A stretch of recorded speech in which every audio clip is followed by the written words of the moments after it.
The oil producers cartel OPEC has agreed a preliminary deal to cut production by about 700,000 barrels of oil a day. It's the first time OPEC has cut production in 8 years. The news sent the price of crude up around 6%. Amrita Sen joins us now from Energy Aspects.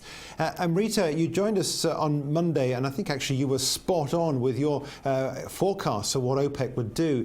But I know the details will be hammered out at the formal OPEC meeting in November. But my understanding is that the cuts won't be distributed evenly across the cartel. Iran, for example, is being allowed to increase production. Is this a deal that can hold?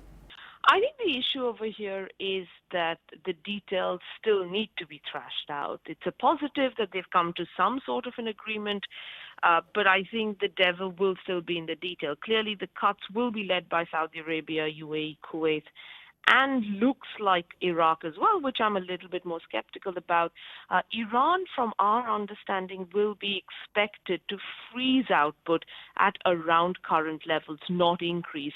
But this is the stuff that needs to be kind of ironed out because there are lots of different things being said at the moment. As prices rise, will US shale producers start up again? I mean, this must be the worry now. I think that is the worry in the market, but I think this needs to be put into context. The reason why U.S. shale created such a huge oversupply in the market was twofold. One, their production itself increased by 1.8 million barrels per day, which is a huge amount around 2014 and early 2015.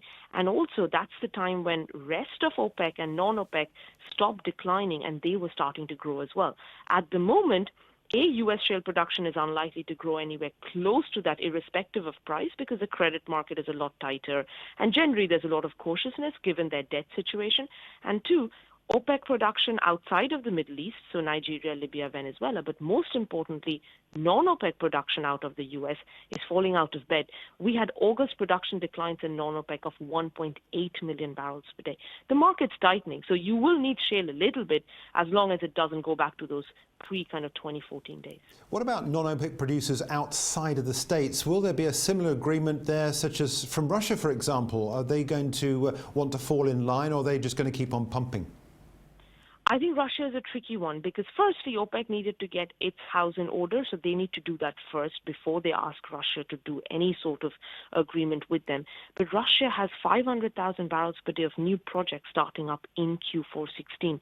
So I find it really hard to see how Russia will actually curb output when those projects are just about to start up. Also, it's a very fragmented oil industry. There are lots of different producers.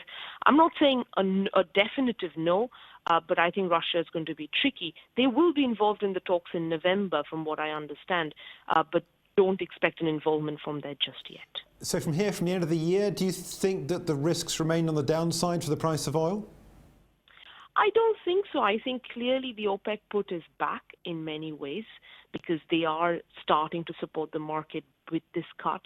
I don't think there's a lot of downside, but I think for the upside to materialize, they need to come out with the details of who's going to shoulder the cuts, because otherwise people are not going to believe it. And then, yes, you can see a little bit of a drift lower, but not a significant downside. Amrita, look, we'll have to leave it there, but thanks indeed for joining us. Amrita Sen there from Energy Aspects.